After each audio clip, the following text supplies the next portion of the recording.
É outra discussão longa, que daria uma coletânea de 15 livros como introdução a quem se importa com design.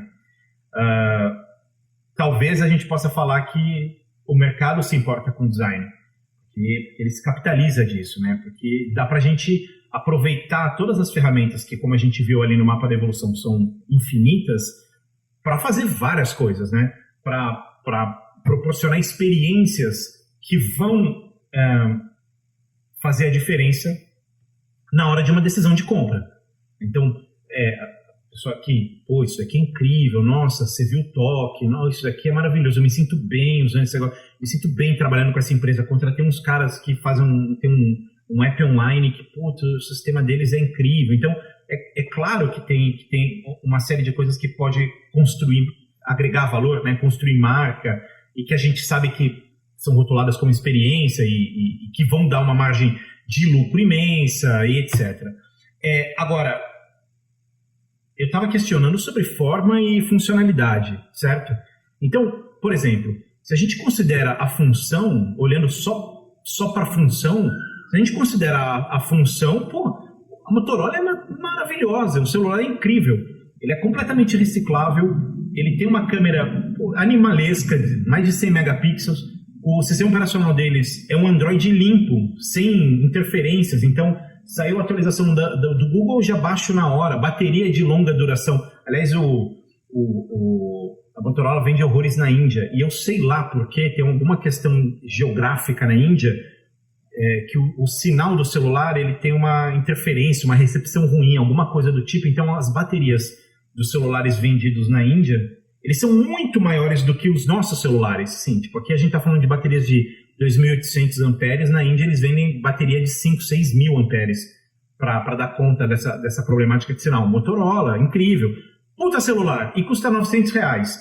E aí tem o iPhone 14, que é meio que a mesma coisa, assim, a câmera tem uns recursos ali que estabilização e tal, mas ela nem tem 100 megapixels, mas tá tudo bem. Quer dizer, se a gente fosse só olhar pela função, pô, quem é que pagaria 12 vezes a mais para comprar um iPhone? Mas paga. Então, a função não é relevante aqui.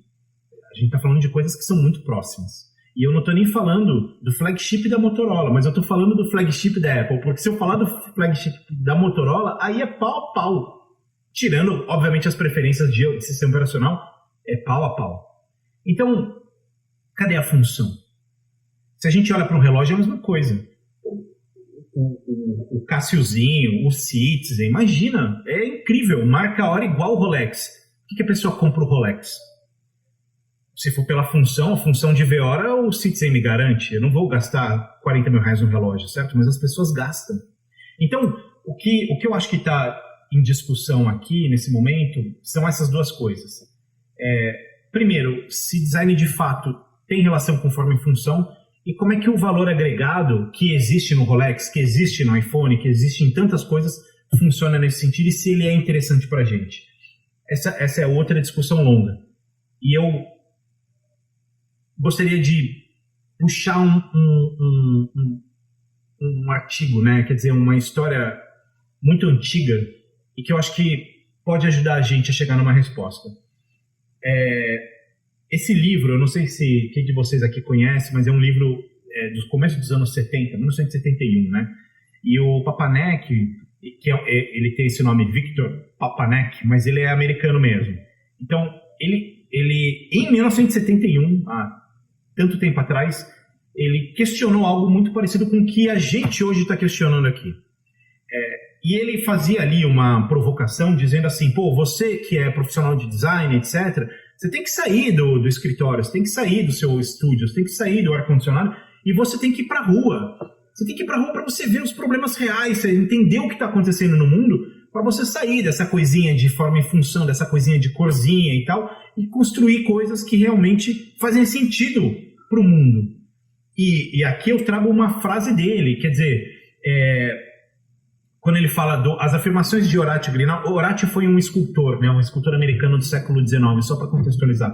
Até a Bauhaus são desprovidas de sentido. Palavras do Papanek, né? A concepção que aquilo funciona bem terá necessariamente uma boa aparência, servir de desculpa débil para todo o mobiliário e os utensílios estéreis.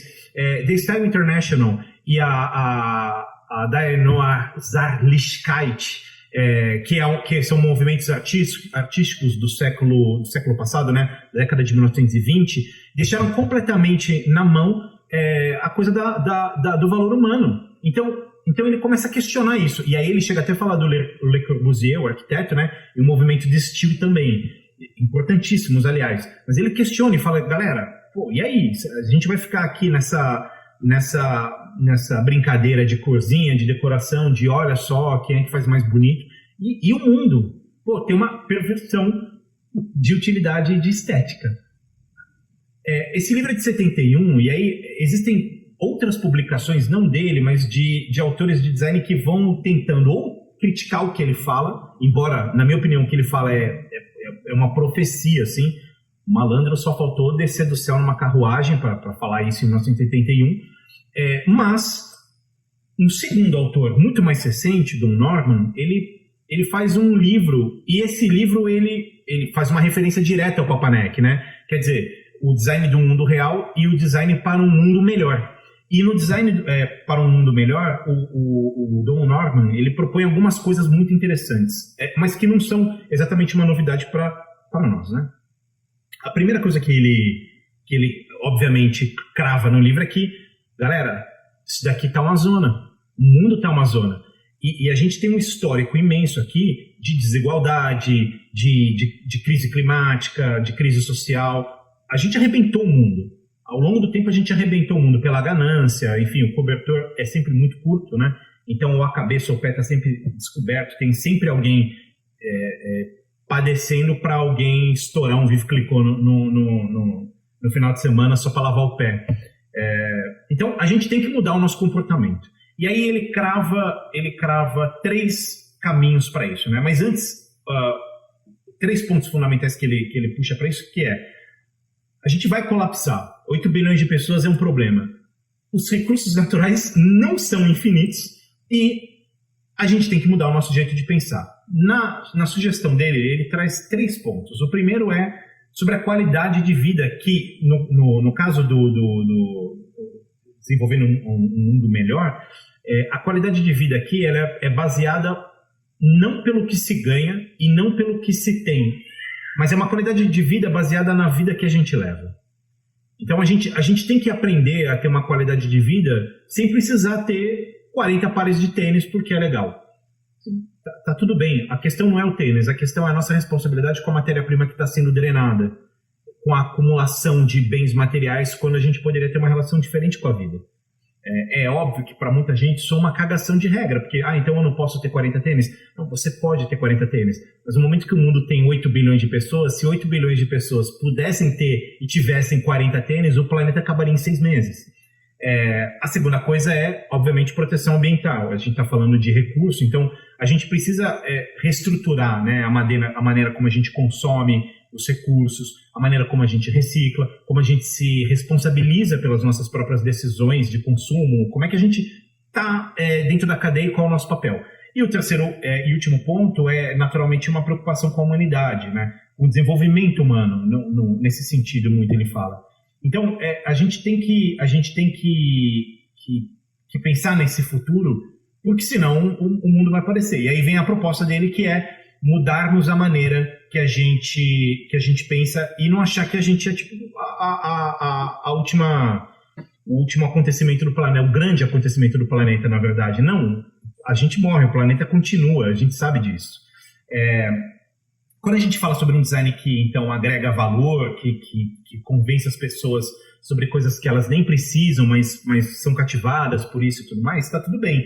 Agora, pelo aspecto ambiental, é uma ameaça completa. E a gente sabe, ninguém precisa de mais produtos. A gente não precisa de mais produtos. A gente meio que tem tudo que a gente precisa.